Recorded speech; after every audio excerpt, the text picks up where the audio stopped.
Добро вечер во отвореното студио на телевизија Нова, вечерва посветено на економијата. Ваш домаќин сум јас, Билјана Василева Трендафилова.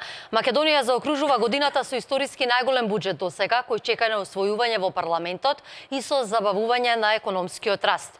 Има ли оптимизам за последен раст на бруто домашниот производ? Во каква кондиција е стопанството? Колку повисоката акциза ќе поскапи живеачката во Македонија? За овие теми и дилеми дебатираме во отвореното студио со моите и ваши вечерашни гости. Универзитетскиот професор и поранешен министер за финансии Трајко Славевски. Добро вечер за вас. Со нас е и Љупчо Зиков од Капитал. Добре дојдовте.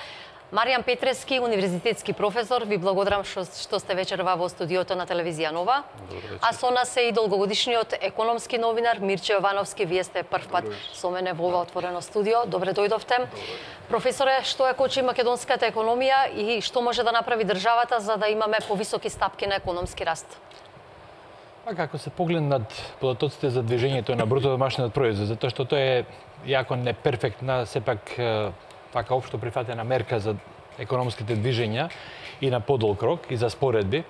Од, да речеме, 2000 година до сегашни дни, ќе видиме дека македонската економија е изложена на два типа на шокови кои што ја изместуваат од патеката на растот. Првиот тип се политичките и безбедносните шокови, вториот се економски, социјални. Во овој период, кој што го спомнав, изминативе 16-17 години, тие шокови доаѓаат од надвор. Мислам на големата рецесија 2007-2009 година. Она што ја кочи повеќе македонската економија од овие два типа шокови се политичките и безбедносните шокови, а со економските шокови интересно релативно успешно се справуваме. Ево, например, безбедносниот шок од 2001 година, од 4,6% раст во 2000 година, годината пред кризата, безбедносна од 2001 година, ја втурна македонската економија во надолен пат од повеќе од 4%. Сега, овој период, ако ги врземе неколките последни години за несреќа, обележани со политичка криза од 2015 година наваму, се гледа дека исто така економијата е под удар, односно е закочена и таа кризна ситуација и во економијата трае подолго и се чувствува подлабоко. Верувам дека се справуваме подобро со економските шокови. Мислам на оние две рецесии што ги имавме 2009 и 2012 година, рецесии со надолен пат, односно негативен раст на бруто домашниот производ.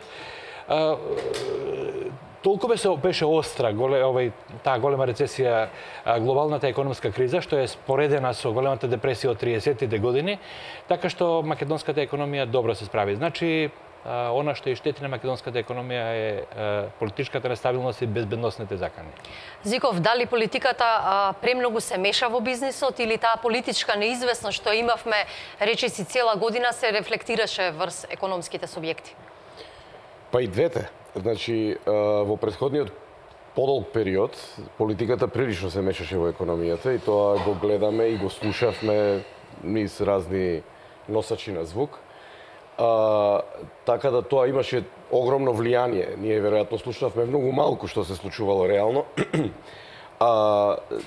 Ние знаеме дека во 29 години, 26-7 години независна Македонија политиката прилично се меша и ако сакате и од 90-тите години во времето на транзицијата и приватизацијата, па до денеска таа ги менува само своите форми. Придружна манифестација на тоа мешање на политиката е огромната корупција, што не морам ја ништо денеска ново да кажам. Тоа светски извештаи за Македонија го кажале и го напишале, Европската унија во своите извештаи. Ако сакате и извештајот на Прибе по кој чекориме сега овој период во реформите, тоа во голема мера го кажува. Оттаму е и потребата на таа клучна, колосална реформа што треба да се случи во Македонија, тоа е реформата на правосудството, таа тргнува од тука фактички извира потребата за сето тоа. Да се вратам на оној други момент што е карактеристичен и иманентен за оваа година. Македонија половина година немаше влада и имаше политичка нестабилност. Од тука, јас мислам дека дури е и нерелевантна годината да ја анализираме како таква. Сите на крајот ќе заклучиме дека бруто општествениот производ паднал на 0,9 или колку треба да биде до крајот на година според некои проценки или 1 и колку и сака нека биде на крајот на денот, тоа е мал. и политичкото влијание имаше политичко безбедносното влијание, ако сакате, на внатрешен план, сето тоа што се случуваше околу парламентот и сите тие работи, ги уплаши инвеститорите. Овде кога велам инвеститорите, мислам сите, и домашните инвеститори, и странските инвеститори, па ако сакате и луѓето, физичките лица воопшто и да не се фирми во Македонија, сите абстинираат да трошат, да купуваат станови, да отвараат дуќани и така натаму. И сето тоа влијаеше врз економската активност и врз растот на економијата. И само во овој дел да кажам дека моја мантра е, вие го знаете и мојот став, и во повеќе прилики сум го кажал, е дека Македонија, ние во Македонија кои се бавиме со анализа на економските случувања, мислам дека понекогаш си даваме премногу на значење кога анализираме за стапки на раст на економијата од 2, 3, 4%. Значи, знаете, и да рипне на 4-5 или 3-2 како е за догодина стапката, и тоа не е некоја стапка на раст.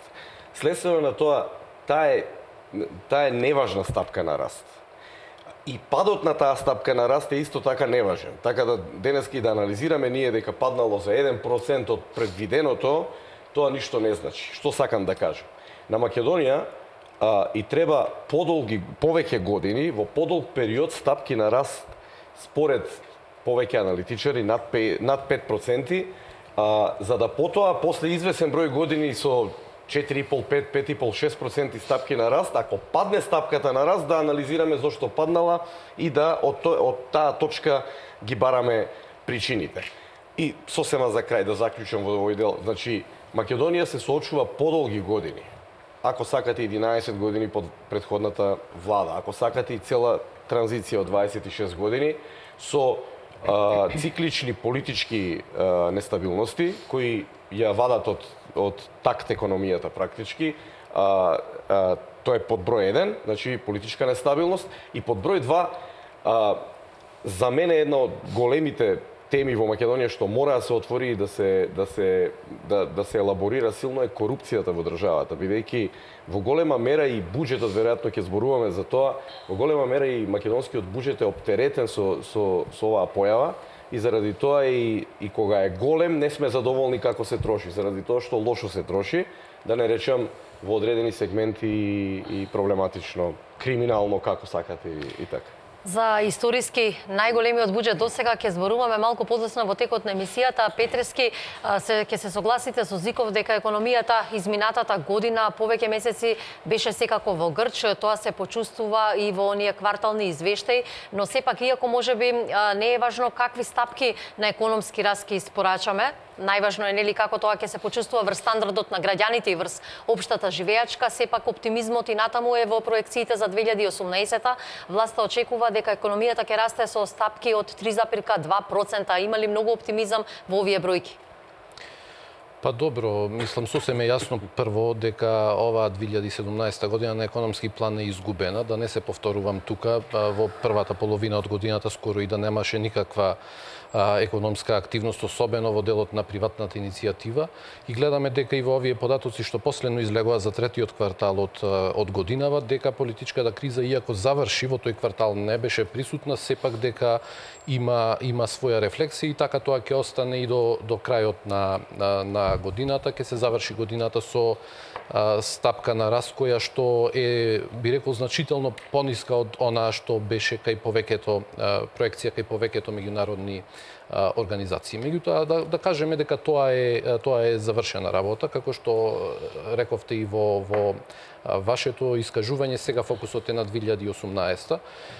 Она што мислам дека во моментов е важно е дека нели со формирањето на новата влада се појави еден бран на оптимизам, зголемени се очекувањата помеѓу, така ние ги викаме економистите, економските агенти, значи и на страната на потрошувачката кај граѓаните, која што низ овој период не се реализираше така лошо, би рекол, меѓутоа и на страната на фирмите, каде што падовите беа позначајни, нели и во делот на бруто инвестициите имавме намалување на растот и кај извозот.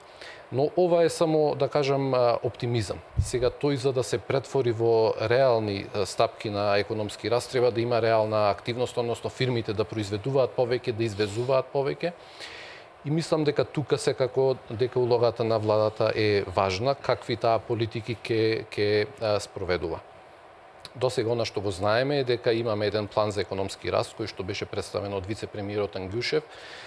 И би рекол дека вака концепцијски тоа е на добра основа и дава добри контури како ќе се движи економската политика на оваа влада. Меѓутоа, потребно е да видиме сега негово конкретизирање и како тој навистина ќе се остварува на терен, затоа што не зависи само од волјата на владата, зависи од тоа како фирмите ќе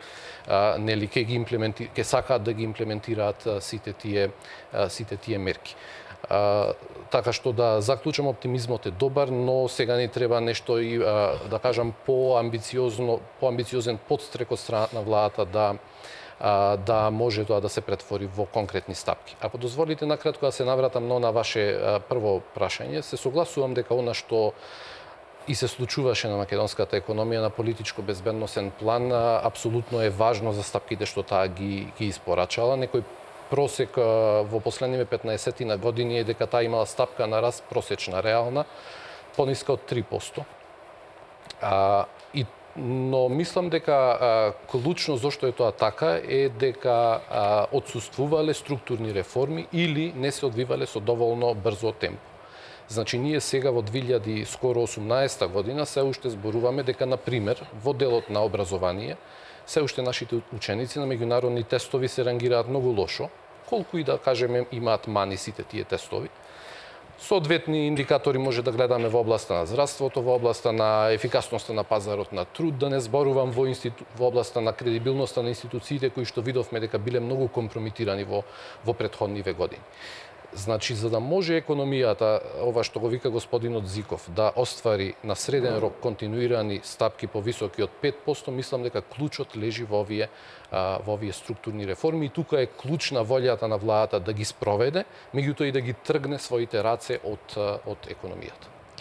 Јовановски, како да се врати добрата кондиција на бизнисот и како граѓаните да живеат подобро во 2018-та? Ако е на потек власта, кои реформи и кој пакет мерки треба да ги преземе за да се почувствува тоа во пракса? Ова што ви рекле прашање за $1.000.000. Не верувам дека постои волшебно стапче, меѓутоа има некои назнаки, како што кажа и претходните соговорници, да не се повторувам во добар дел од работите, кои што мислам да ги кажам веќе беа изречени, има оптимизам. Се согласувам со професорот дека оваа година е на економски план апсолутно целосно изгубена, иако малку е нетипично за македонската економија. Ние до минатата година пишувавме дека кризата не може да не ишкоди на економијата. Иако имаше делови кои што се подриваа цело време и веројатно во текот на оваа година тие доживеа кулминација и сета таа недоверба која што се создаде во текот на годината со политичката криза имаше свое влијание врз севкупниот економски амбиент. Тука во делот на бруто домашниот производ за последниот квартал, например, кај бруто инвестициите е многу симптоматично. Имаме пад од 10%, значи тие се реализирани со отприлика 90,6%. И во текот на претходниот квартал исто имаше пад на бруто инвестициите, што само укажува на зголемената недоверба која што владее кај стопанствениците, кои што не ги реализираат своите планови. Сега, вашето прашање е дали постои оптимизам за наредната година. Секако дека постои, меѓутоа пред владата се испрешени сериозни предизвици. Значи, како прво, донесувањето на буџетот, за кој што еве сведоци сме и во парламентот, работите не одат онака како што би било вообичаено во некои нормални околности. Понатаму, сите тие, да кажам, недоразбирање е преблаг збор. Конфронтации кои што постојат на политички план ја дефокусираат владата, да кажам, од суштествените проблеми на кои што треба да се посвети. А тоа е економскиот раст, развој, инвестициите, благосостојбата на граѓаните, за што испорача сериозни ветувања во предизборниот период. И кој што на крај краишта граѓаните преку тие параметри ќе проценуваат успех или неуспех на било која влада, вработувањето исто така. Проценките се дека наредната година економскиот раст ќе изнесува 3,2%, што во однос на сегашниве 0,4 или 0,5, Зиков рече 0,9, не знам, зависи од институцијата која што ги прави тие проценки, е некој економски раст кој што е реален, кој што е реално да се оствари за економиката кој што е македонската. Меѓутоа, и другите соговорници кажа, тоа не ја врши работата, нема да ни ја заврши задачата.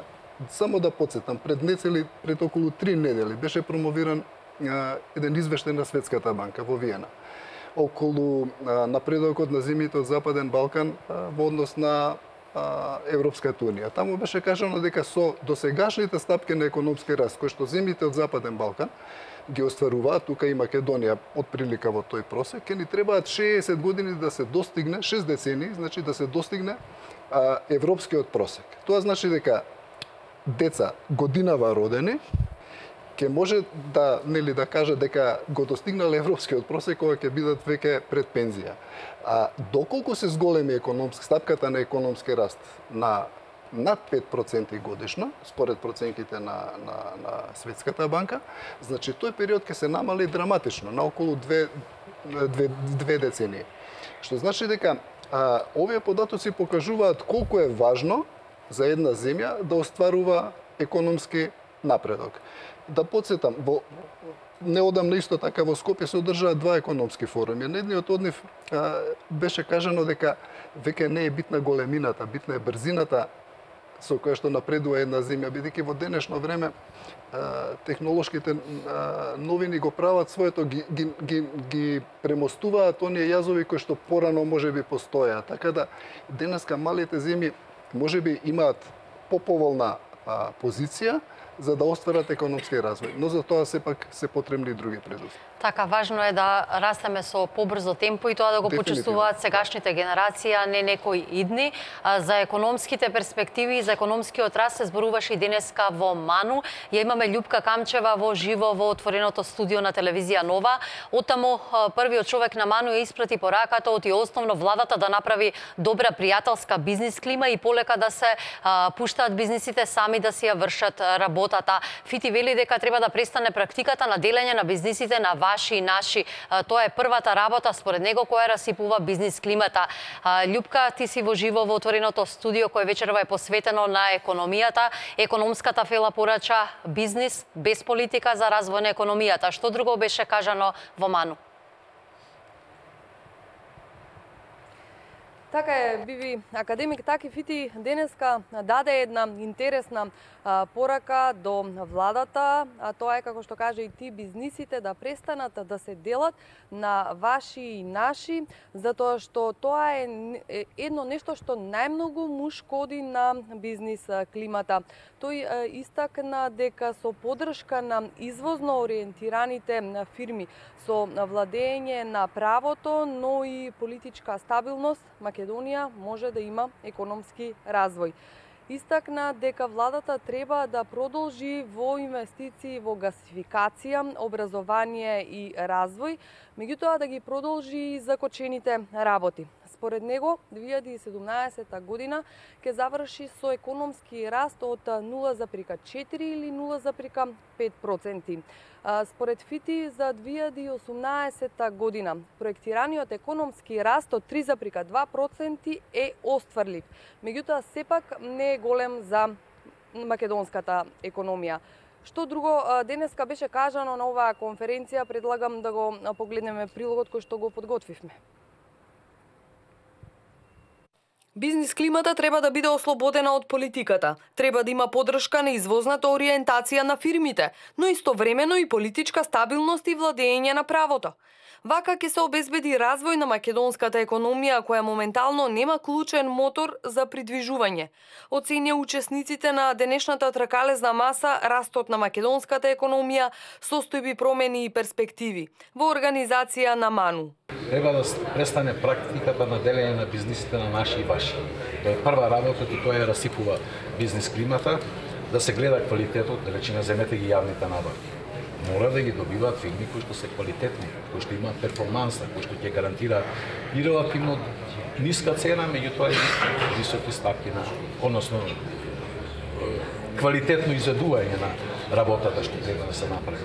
Другата работа се јавните инвестиции. Патиштата, крупната инфраструктура, таму треба да биде приоритет. Овие работи што се сега блокирани треба да продолжат, да се одблокираат. Гасификацијата е многу значајна, бидејќи таму е суштината и улогата на владата. Исто така да се инвестира малку повеќе за наука, за образование, бидејќи тоа се оние квалитативни аспекти на растот, без кои што не може да оди растот. Најновите студии, според академик Гоце Петрески, покажуваат дека спонтаниот раст бара огромен временски период, а организираниот раст може да ги скуси временските периоди.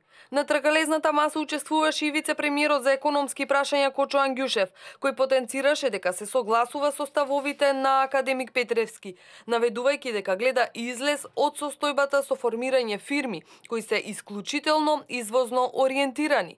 Може да се направат и наидеални економски мерки, но според Ангјушев ке нема резултати без владење на правото и стабилна држава и политичка клима, што ќе се обезбеди со евроатлантските интеграции. Како што оцени академик Фити, Македонија ќе ја заврши годината со многу ниска стапка на раст, од не повеќе од 0,4 или 0,5%. Предвидената стапка на раст од 3,2% за следната година според Фити реално е остварлива, но и не е висока за македонската економија, која се консолидира по кризниот период. Ману ја организираше тркалезната маса по повод 90 години од раѓањето на академик Никола Клјусев. Љупка, го слушнавме ставот на првиот човек на Ману, деновиве можевме да го слушнеме и веќе познатиот став на Народната банка. Поточно гувернерот Димитар Богов смета дека 2017 ќе биде една од најслабите од аспект на економскиот раст во последните 5 години. Централната банка лиферува оти кредитирањето забавува, отсуствуваат инвестициите. Што друго порача Богов? Така е, биви пред 2 дена гувернерот на Народната банка Димитар Богов истакна дека токму 2017 година ќе биде една од најслабите на економски план во однос на последните 5 години. Тој истакна дека значително е, како што доаѓаат информациите од банките, дека се намалуваат кредитирањата кај фирмите наменети за инвестиции. Тој истакна дека според проекциите на Народната банка растот за 2017 година ќе изнесува 0,5%,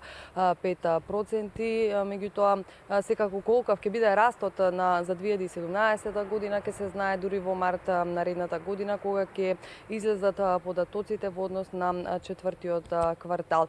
Предлагам овде да ја погледнеме неговата изјава. Ние остануваме на таа проекција од 0,5% за 2017 година и третиот квартал фактички потврди дека тука некаде ќе биде растот во 2017. Значи ќе бидеме доста близу до оној вистинскиот раст, но тој ќе го знаеме во март кога ќе излезе и четвртиот квартал. Како и да е, 2017 година е една од најслабите години од аспект на економскиот раст во последните 5 години.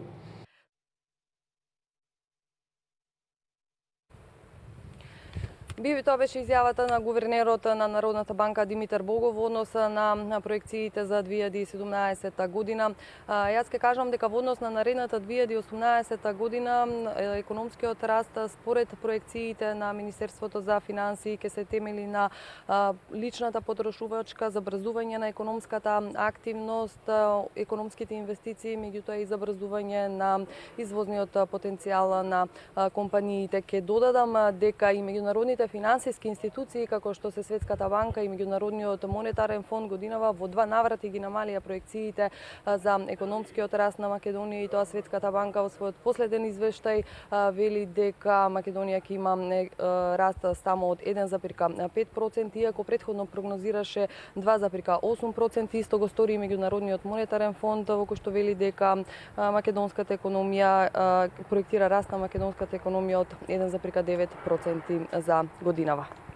Љупка Камчева во живо во отвореното студио на телевизија Нова посветено на економијата ни ги пренесе најновите проекции кои што ги лиферуваше секако Централната банка од пред месеци повеќе и секако очекувањата и проекциите на меѓународните финансиски институции. Пренесе и дел од денешната расправа и дебата во МАНУ. Почитувани, останете со телевизија Нова, за кусо продолжуваме со отвореното студио.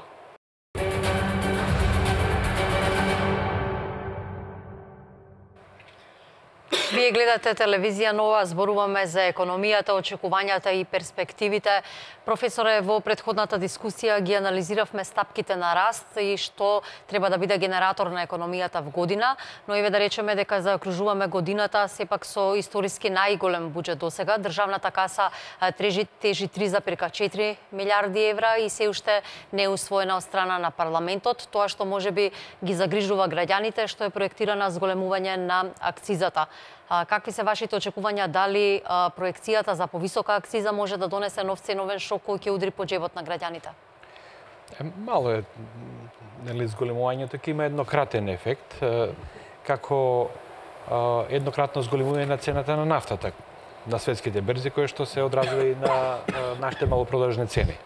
Тоа е првичниот, тој е директниот ефект, а секако никој од нас не располага со матрица на активностите, како тоа ќе се разлее во економијата, секако ќе има благ негативен ефект врз порастот на цените, но она што се некои тези дека тоа би забрзало инфлацијата, мислам дека инфлацијата од таква едно зголемување на овој трошок нема да се забрза.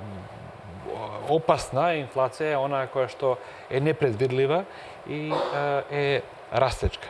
Така што тука работите на макроекономски план нема да бидат нарушени. Има други опасности за кои што претпоставам дека ќе зборуваме, овие растот на минималната плата, притисокот врз платите, тоа е она што може да ја наруши рамнотежата, а ова ќе има еднократен ефект и на стандард, посебно на оние кои што го конзумираат овој продукт. Петрески, во буџетот за година планирани се и нови задолжувања, како и издавање на еврообврзница. Има ли простор во ваква кондиција Македонија одново да се задолжува? Пред се прво би сакал да се осврнам на констатацијата дека е тоа најголемиот буџет. Гледано во релативни показатели, сепак тоа е некое ниво на учество, го викаме ние економистите, на владата во економијата од околу 34-35%, кое што се уште не може да се каже дека е премногу големо. Постојат земји кои што имаат многу поголеми учества на владата во економијата. Со ова не сакам да кажам дека има простор тоа да се зголемува, што имплицитно ќе значи зголемување на буџетот, меѓутоа сакам на некој начин и да апелирам, можеби да ја омекнеме таа констатација дека тоа е најголемиот буџет, затоа што како расте економијата, ќе се зголемува и буџетот во номинална смисла, па ќе биде секоја година поголем и поголем. Она што според мене е битно не е големината на буџетот, туку е неговата структура. Кога оваа влада го да кажам даде на увид на јавноста овој предлог буџет кој што се уште не е усвоен, би рекол дека имаше лавина од реакции. Во голем дел тие беа негативни, сосем легитимно, нели тоа е прв буџет кој што го предлага новата влада. Дел од нив беа оправдани, би рекол дел неоправдани. Неоправдани затоа што структурата на буџетот не може да се смени така лесно, тој е гломазен. Нели во него има права кои што се веќе преземени, на пример мора да се исплаќа социјална помош, мора да се исплаќаат пензиите, каде што буџетот меѓу другото освен од придонесите додава и дел за да го да алиментира она дупка во пензискиот систем и така натаму. Меѓутоа има дел кој што е флексибилен, без оглед колку тој дел е мал, сепак преку него владата може да покаже каква економска политика ќе спроведува и дел од критиките во тој дел беа веројатно оправдани. Затоа што, меѓу другото, ако се запрашаме сега која е економската цел на владата, мислам дека се појавува одредена дилема. Значи, од една страна владата комуницира една цел со која што вели сакаме растот во текот на мандатот да биде просечно 5%, А од друга страна пак зборува за нееднаквоста во распределбата на доходот и дека сака да ја подобри таа неравномерност. Сега тие две цели може и да постојат истовремено, меѓутоа во моментов мене ми делуваат малку спротиставени. Значи, прво мислам дека треба да се почне од комуницирање на една поширока и конзистентна економска визија, економска цел од страна на владата, која што потоа ќе ја видиме и пресликана во буџетот, особено во таа развојна компонента на буџетот за која што зборувам, а која што треба да даде поттик на економијата за да таа може да ја испорача таа стапка од 5% на среден рок. Зиков, скрои ли власта развоен или пак социјален буџет? Според тоа што може да се слушне од протагонистите на власта, пред се тоа можеме да го слушаме од подпредседателот за економија во владата, господин Кочоан Ѓушев, ова би требало да биде развоен буџет, заради тоа што и номиналниот пораст на буџетот, во суштина во тој дел за кој професорот Петрески зборува, флексибилниот дел од буџетот е фокусиран, барем таква е реториката во моментот и такви се мерките кои беа предложени и моите информации велат дека идната недела фактички ќе ги допакетираат и ќе ги кажат и со 1 јануари почнува со новата буџетска година, практички ќе почне економската политика базирана на тие мерки. Сега, она што е за мене карактеристично и важно кај овој буџет визави излагањата за економската политика во наредните години што ќе ја води оваа влада. Значи, немате раст над 5% или 5% и повеќе ако во Македонија не се води, гледам денеска и професорот Гоце Петерски го кажал, тоа организиран раст. Значи, Македонија прво не може во водите на она што денеска ние го нарекуваме либерална пазарна економија, стихијно да отвори простори, да се развива и ние да очекуваме високи стапки на раст. Прво, нашата економија е многу оскудна по структура, значи вие и немате многу компании кои можат, кој го прави растот? На крајот на денот растот го прават бизнисот и компаниите. Значи вие немате компании, имате сектори со по 10 на 15 фирми, од кои една-две ви се и некаков тип на монополи практички. И кога тоа сето ќе го ставите во функција дека тие се поврзани со државата за кои Такифит изборува, председателот на МАНУ зборува наши и ваши фирми, кога ќе отворите и таа тема, ќе видите дека во суштина вие немате економија по структура која може да ви обезбеди раст од 5%. Тоа би значило потоа и полнење на буџетот дома, па поголем буџет, нели, она органски раст на буџетот, што го велиме во годишно, али да речеме тоа е друга тема. Значи организираниот раст на македонската економија треба да се прави со фокусација. Она што го гледам кај оваа влада е токму тој обид за фокусација. Ќе видиме, се согласувам, ќе видиме да видиме како тоа уствари ќе излезе на теренот. Фокусацијата е на извозот. Ако добро можеме да забележиме и она што читаме дека во моментот извозот во бруто општествениот производ на Македонија учествува со 50 и нешто проценти, 51-3%.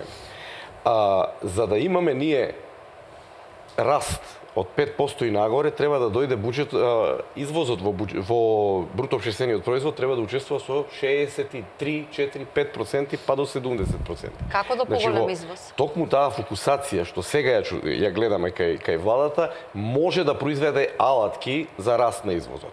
Како тоа би изгледало? Значи овие програми што сега се предлагаат за прво израмнувањето на третманот на странските и домашните инвеститори. Прито заборавив да кажам, ова треба да биде раст на македонските компании со македонски оснивачи и собственици, а ние не правиме ништо или не правиме многу, еве попрецизно кажано и покоректно, со присуството на странските инвеститори овде. Заради тоа што вие можеби да имате 1,5 милиарда извоз, меѓутоа имате помалку или повеќе 1,5 милиарда увоз на компоненти кај странските инвеститори. Така да во Македонија останува работната сила се плаќа нешто ситно околу, значи во услугите, во некоја инфраструктура од околу зоните и така.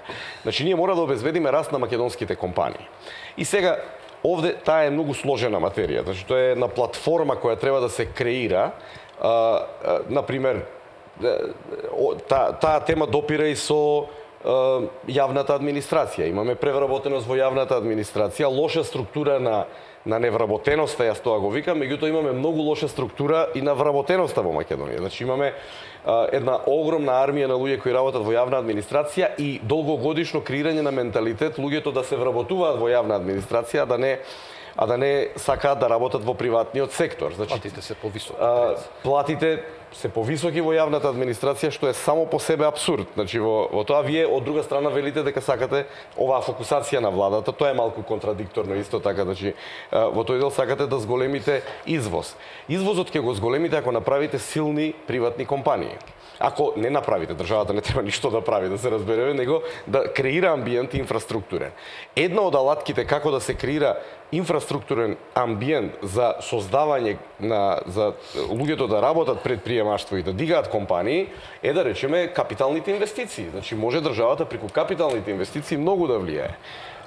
Во еден дел во овој буџет за следната година го гледаме и тоа. Значи делот беше кажано овде и во прилогот. Значи гасификацијата е една голема капитална инвестиција што доволно е само да се почне во 2018 година и да продолжи во неколку години. Станува збор за поевтинување на енергијата во компаниите која ќе придонесе веројатно компаниите да ја зголемат својата профитабилност. Значи во тој дел.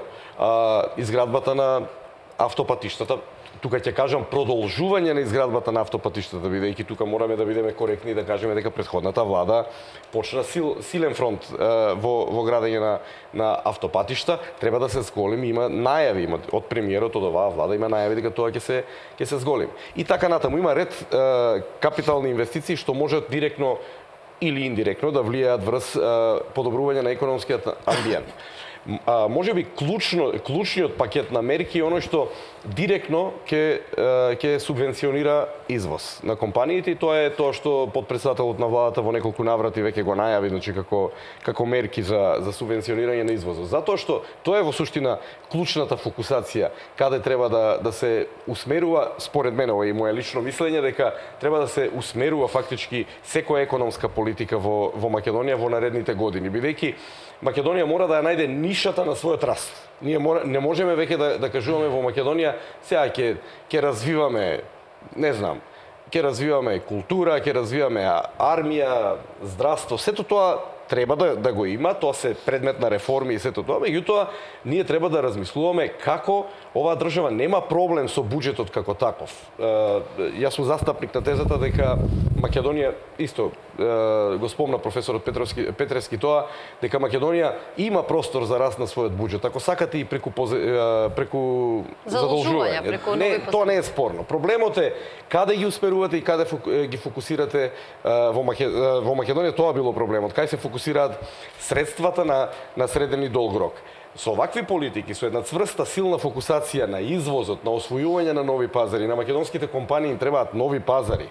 Ние треба, особено да речеме, регионалните балкански пазари. Значи, ние разговараме за извоз на стоки од Македонија, Германија ни е прв трговски партнер. Погледнете ги само ефектите од сето тоа, ќе видите дека еден голем резервоар на раст за Македонија постои ако Македонија се фокусира во создавање услови за раст и развој на компании кои ќе извезуваат на Балканот. И значи, во тој дел ако направите една добра фокусирана стратегија, сме завршиле голем дел од работите. Јовановски, како долгогодишен економски новинар, имавте можност до сега, нели, многу буџети да ги проследите, да ги анализирате. При крај носењето на оваа државна каса, која што е скроена, за жал, ќе биде веројатно без поголема расправа, затоа што отсуствува опозицијата од парламентот. Како гледате на вака креираниот буџет за 2018?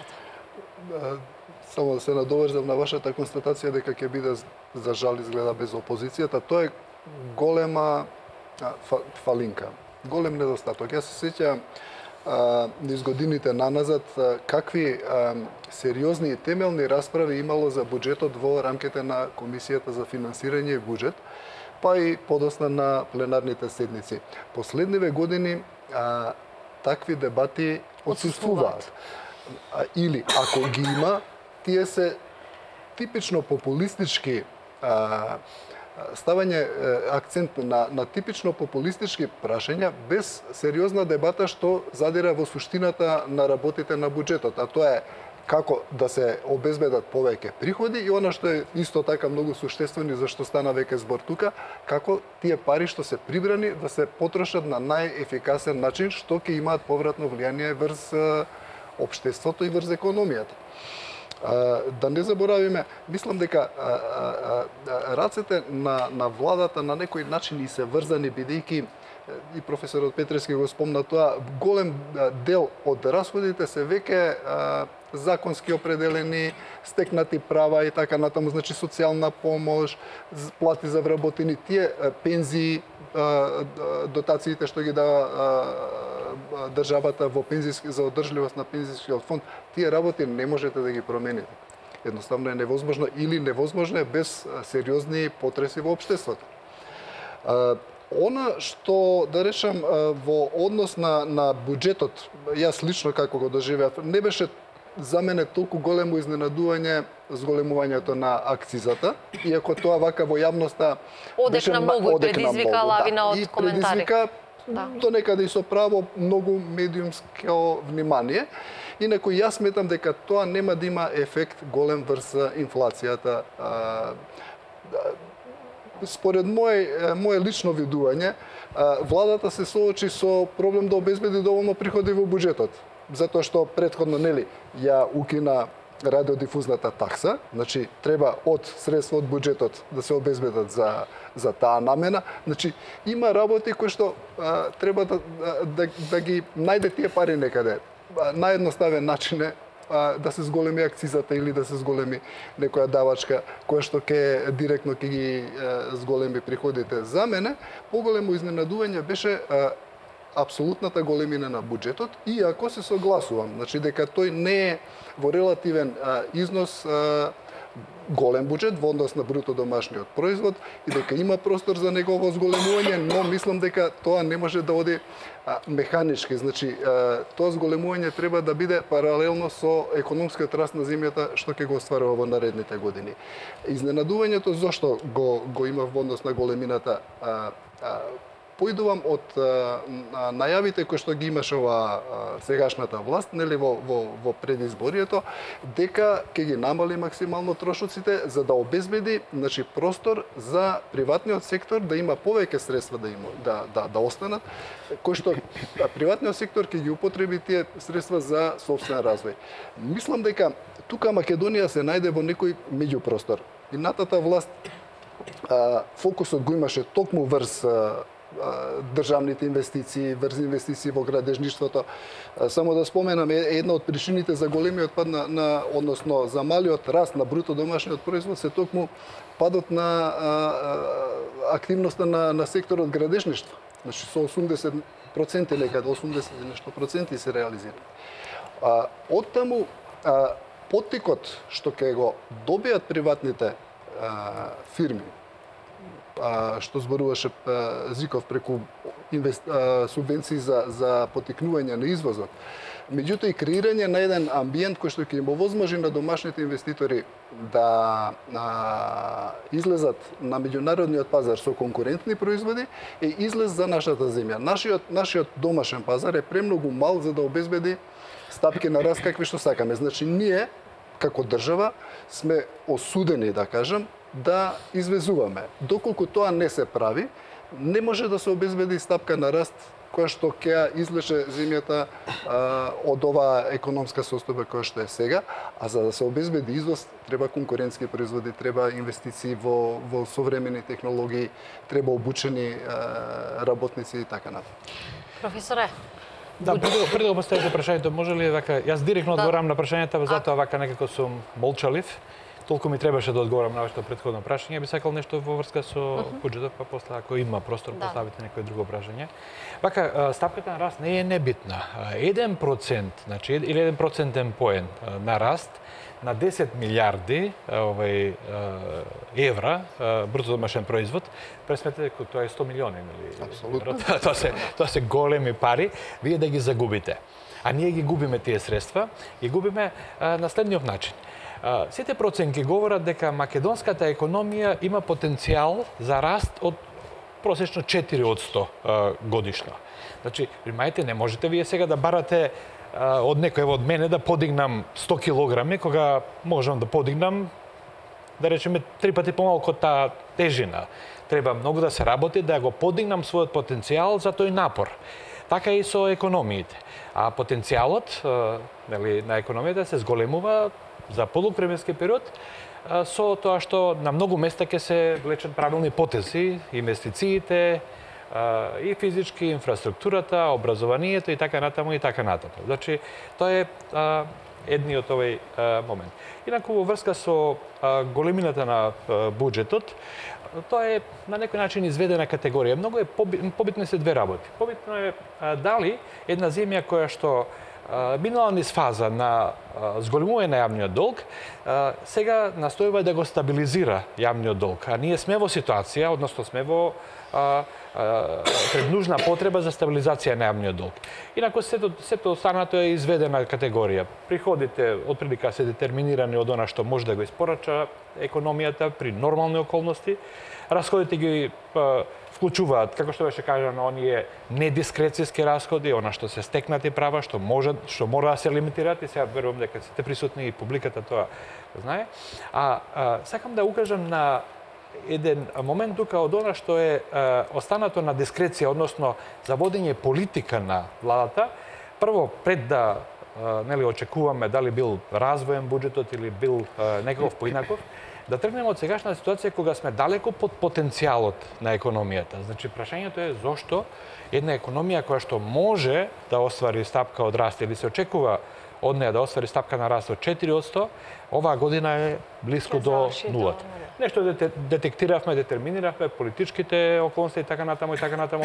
Да предпоставаме дека половина од работата ќе е завршена со тоа што ево доаѓаме до некоја стабилизација на политичката сцена, каде што економските субјекти ќе може да барем на среден рок да планираат да ги носат своите одлуки, но владата пред да ги применува овие мерки, за кои што јас сум скептичен, нели, сега на успешни компании да им нудите субвенции и така натаму, не знам како на тоа ќе реагира Европската унија, која што од време на време ќе напомене дека имаме обврски во однос на што се однесува кон државната помош и така натаму, тоа останува, нели, да го видиме. Но економија која што се наоѓа под потенцијалот, ако имате стапка близко до нулата, мора да преземе мерки за поттикнување на растот на краток рок. На краткиот рок е 1 година до 18 месеци. Тоа значи дека владата мора да размислува многу брзо да преку фискалната политика, затоа што тука можностите на монетарната политика, особено во услови на земја која што е фиксен девизен курс, се значително ограничени. Сега тука е проблемот, јас и претходно имам упатено на ова, на потенцијалот за реализација на проекти. Времето брзо минува. Неделите, месеците брзо си минуваат. Тендери може да се подготвуваат подолго време за реализација, да речеме, на некој проект, некоја капитална инвестиција. Може тие тендери да бидат недобро, неквалитетно подготвени, да паднат и поминала половина година. И особено во услови кога има, како што е секогаш при промена на власта, рекомпонирање на тимовите во кај буџетските корисници, особено не клучните, дали се министерства, дали се агенции и други институции, навистина е потребно малку време за тие да ја зголемат собствената ефикасност за реализација на парите на проектите. Внимајте, јас ова и на студентите му го кажувам, нели би било апсурдно да ве прашам дали можете на брзина да потрошите пари, особено сега пред новогодишните празници. Тоа како потрошувачи можеме да направиме. Но не е лесно да потрошите пари со процедури, да предпоставиме дека тоа е веќе сите се паметни проекти, со процедури, со запазување на процедурите, со издржани проекти, со тендерски процедури, каде што имате конфликт на интереси меѓу оние кои што сакаат да учествуваат, да ја добијат работата и така натаму, така што може вака објективно да се очекува и потфрлање во реализацијата на капиталните инвестиции во наредната година и дори да не се реализираат оние предвидени расходи, како што сме имали ситуација во изминатиот период. Тоа беше вака што сакам да го... Може да се надоврзам сосем кратко. Затоа мислам дека беше многу важно владата во почетните месеци, што и сега сме, да кажеме, во некои почетни месеци, да почне да ја комуницира економската стратегија од расходната страна. Како ќе ги ќе го троши буџетот или побитно како различно ќе го троши буџетот од она што беше претходно. Тука главно секако мислам на развојна компонента, меѓутоа и во делот на неразвојната компонента, во социјалната компонента, затоа што и таму сега гледаме дека се заговара социјален гарантиран минимален доход, па видовме реализација на зголемена минимална плата и така натаму. Наместо тоа се почна да се дебатира како ќе се коригира приходната страна и главно преку зголемување, значи прогресивен данок кој што беше одложен и акцизата која што некако на јавноста и дојде преку ноќ. И сега јавноста не беше навикната на такво комуницирање, зголемување на приходната страна и затоа дојде до таа драстична реакција во пријавувањето на зголемување на акцизата, без оглед што таа нема да има драстични ефекти ниту врз цените, ниту врз животниот стандард. А кога сме веќе кај приходната страна, она што дополнително беше комуницирано, јас барем така сватив дека всушност нема да се оди на намалување на улогата на економијата во државата, туку ќе се оди по некоја левичарска доктрина дека таа треба дополнително да се зголемува, па дури излезе на теза дека и нема превработеност во јавната администрација, туку таа дека е и недоволно вработена, што може да биде предмет на обсервација, не дека таа теза треба одма да се одбие. Сакам да укажам, согласувајќи се целосно со професорот Славевски, дека сепак дел од тие работи може вака малку и комуникацијски да беа пофино испорачани кон јавност и немаше да се соочи владата со такви реакции.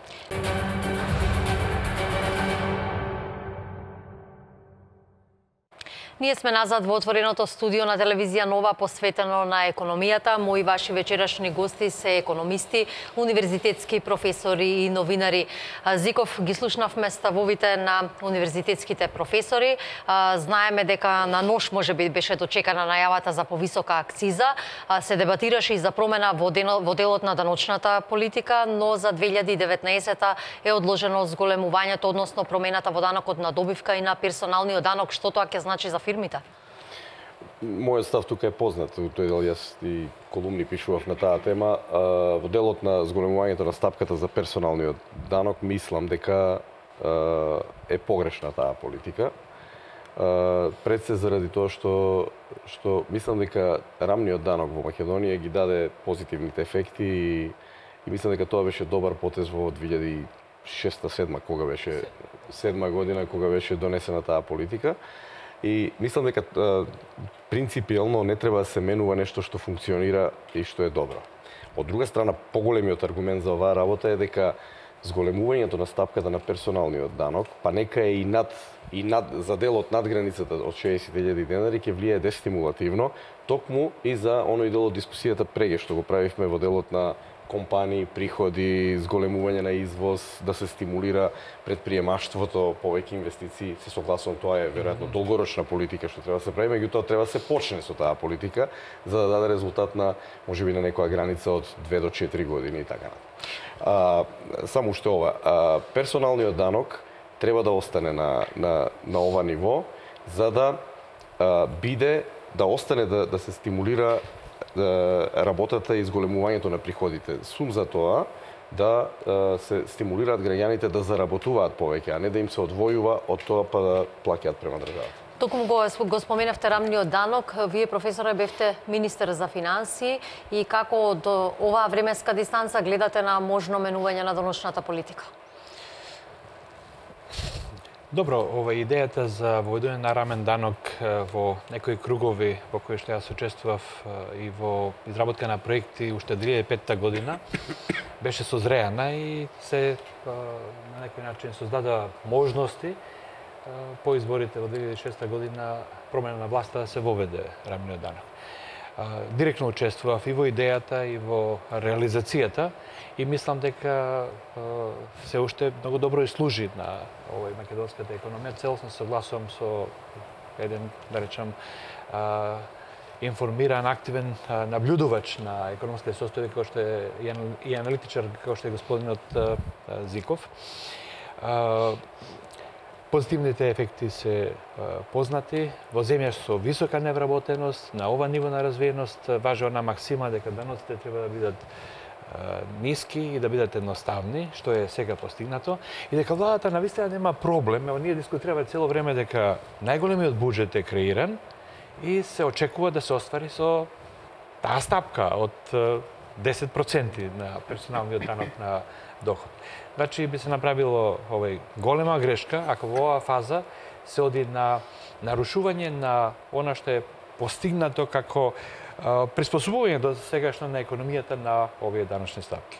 Да, сепак има една година, ќе почекаме, веројатно ќе се отвора и широка дебата во јавноста на оваа тема. Па мислам дека тоа беше добар потег на владата што зема една година да земе здив, да кажам, односно да направи подобра проценка околу ефектите од таа даночна реформа, бидејќи е сериозна работа. Секое менување на даночниот систем има подалекосежни последици, особено кај нас, каде што да речам, се уште има мал опфат на наплата на даноците, пошто мислам и во повеќе извештаи на светски институции сме влезени дека ефикасноста во наплатата не ни е баш силна страна.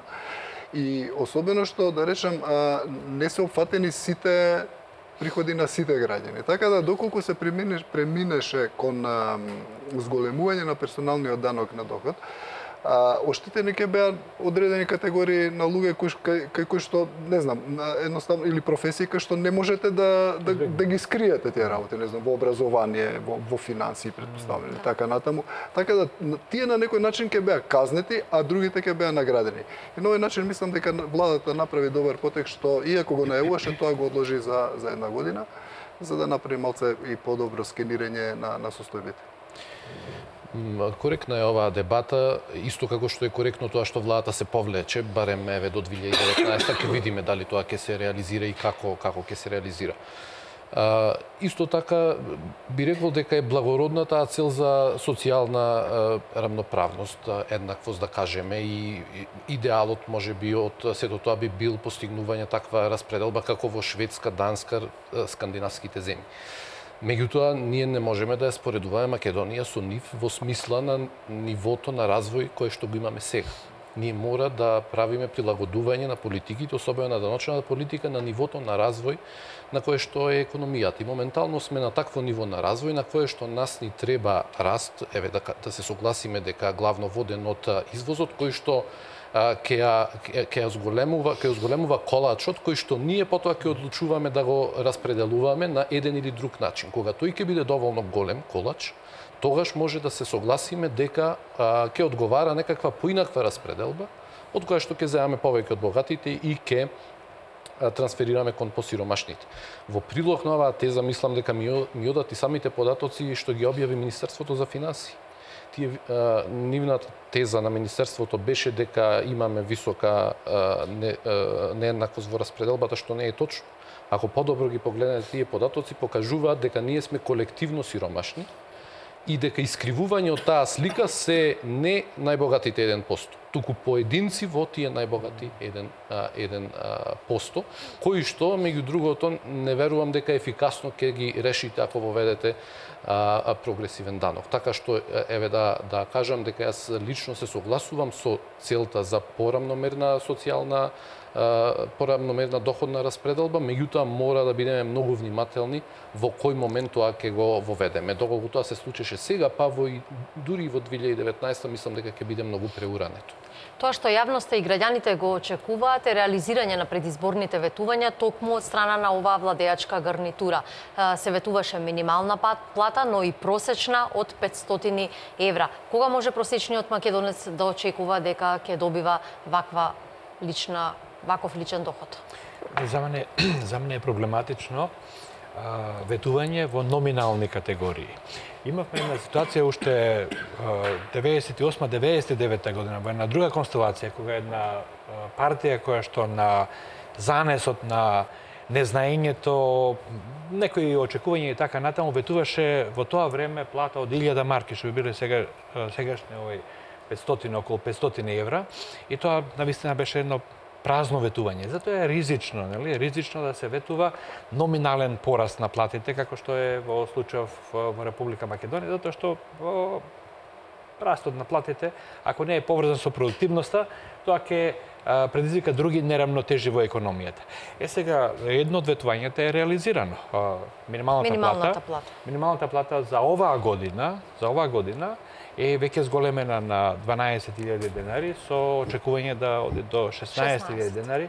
И тука гледам јас навистина голем проблем. Знаете, проблемот е во тоа што барем по некои податоци кои што циркулираат во јавноста, таа минимална плата опфаќа неколку десетици проценти од вкупниот број на работна сила во Република Македонија. Се оперира со цифра од над 30% и тоа би било навистина неиздржливо, затоа што концептот на минимална плата во просек во економиите е за најранливите категории, за необразованите и релативно млади кои што сакаат да стекнат квалификации и се подготвени известен временски период да се вклучат во работниот процес. Знаете, и во нашата земја, и во западните земји има деца кои што го напуштили училиштето, кои што немаат работни навики, од проблематични семејства и слично. И многу е добро да им дадете шанса и по ниска, за нив прифатлива цена да можат да го градат своето, што би се рекло, овој резиме. Значи, минималната плата, ако се однесува на повеќе, по моја проценка, од 6-7% од скупната работна сила, веќе создава проблеми кои што ево ние ги гледаме. Мислам, има фрикција, има куршлуси, што би се рекло, со ово што го слушаме во јавноста, а се уште не е направена анализа. Имено неможност кај голем број на работодавачи да исплаќаат. Енигма е слабиот интерес за субвенциите. Проценките се дека само 10% од оно што се очекуваше, се најуваше од работодавачите се пријавиле да ги користат тие субвенции до 12.000. Почеток од она што допира до мене на закани од отпуштање од работа и други незаконски форми на уценување на вработените, враќање на пари назад и така натаму. Знаете, не можете да се борите против економските законитости. Платата треба да расте постепено со растот на економијата и пораст на продуктивноста на трудот, како што се случи впрочем периодот, да речеме, во 2006 година, кога просечна плата беше околу 13.500 денари, сега е 21.500, што не е мало и номинално, ама и реално зголемување. Дали власта ќе си остане до дадениот збор во предизборието за овие пакет економски мерки, но и за просечната плата која што ја најавуваше? Значи, како што и професор Ославевски рече, една мерка е донесена од ветените. Јас сум поборник на тоа да се остави малку време да се види тоа како ќе функционира. Значи, во текот на 2018 година ќе има простор за повеќе анализа за оваа работа и веројатно ќе се види тоа како ефект што ќе донесе. Ја повторно би се вратил на една теза од почетокот на емисијата. Значи, во Македонија проблем е и структурата на невработените, меѓутоа проблем е и структурата на вработените. За жал во Македонија многу луѓе се во делот на вработените, ако ги издвоиме јавната администрација, во компаниите се така незаштитени, со мали приходи, со неоправдано мали приходи би рекле, и во компании кои што реално остваруваат профит подобар. Иако се согласувам со тоа дека во Македонија нема срекна компанија по тој основ што остварува профит, барем тука сме секој ден на улица ги гледаме тие работи, не може никоја компанија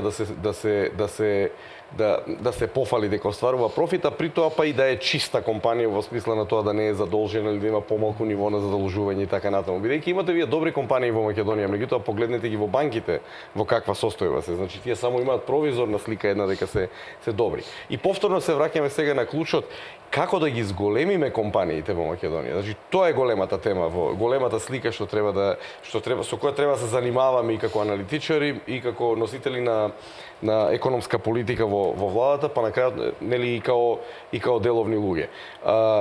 Делот ќе се вратам на ова зголемувањето на персоналниот данок.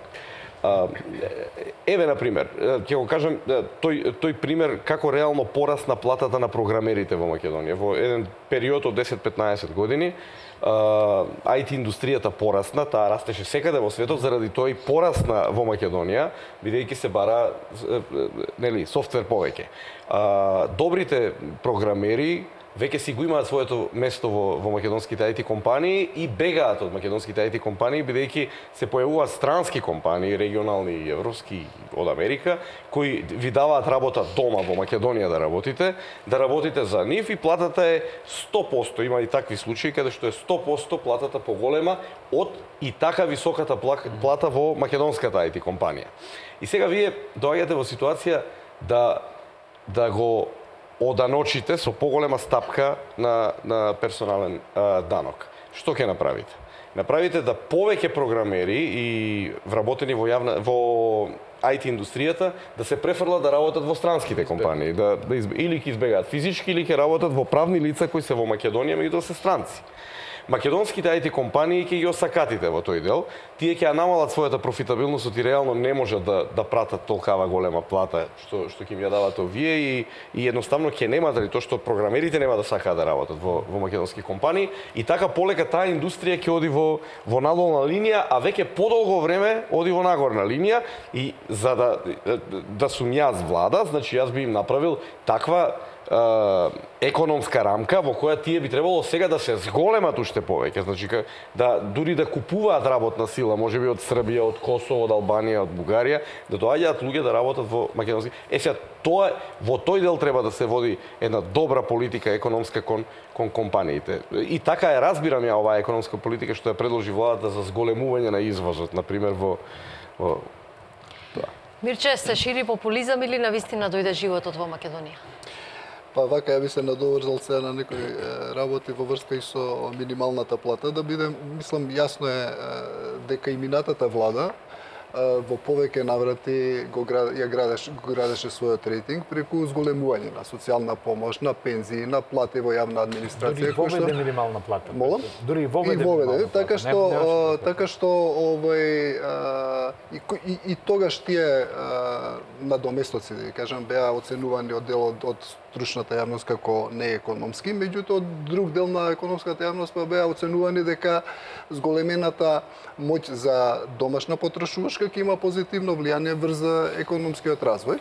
Така да ова со минималната плата може да се гледа и од едната страна како чисто популистичка мерка, а од друга страна и како можност, нели, на голем дел од населението, професорот кажа дека 30% од работниците, дека ќе им се зголеми колку толку животниот стандард, кој што кај нас, да бидеме реални, е под секое ниво. Може некој да им ја исплаќа, под услов да може да им ја исплаќа. Па сега, видете, ние сме сведоци кај многу фирми, газдите на фирмите не знаат што да прават со парите, а вработените едва преживуваат.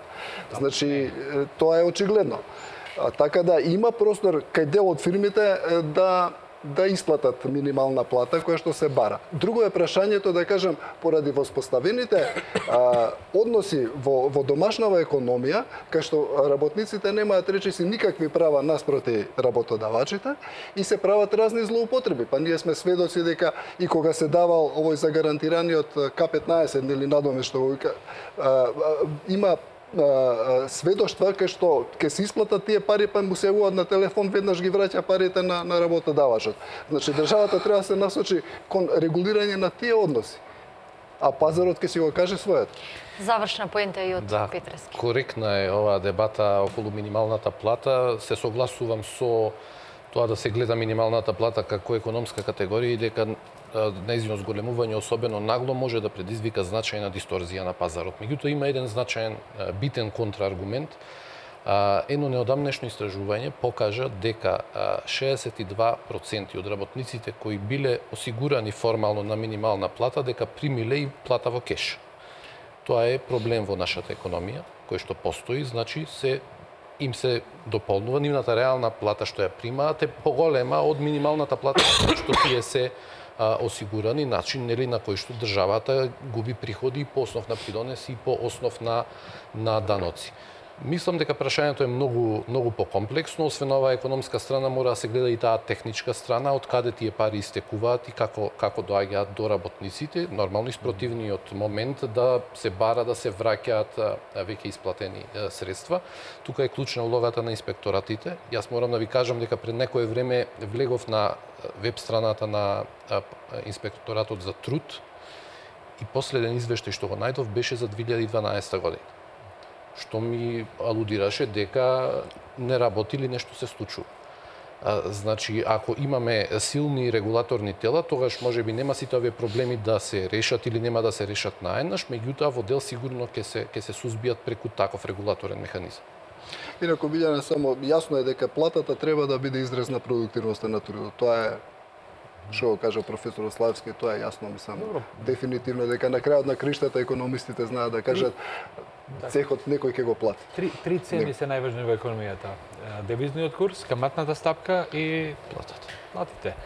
И секоја помасовна интервенција, не велам дека не треба да се интервенира, ама ако е масовна интервенција, ова изгледа дека е масовна, не е само првичното зголемување. Гледате што кажува работодавачите, тоа два вида на притисоци, нели ги зголемува потребите од дополнителни придонеси за истиот вработен, така што трошокот за работодавачите е многу поголем и врши притисок и на останатите плати.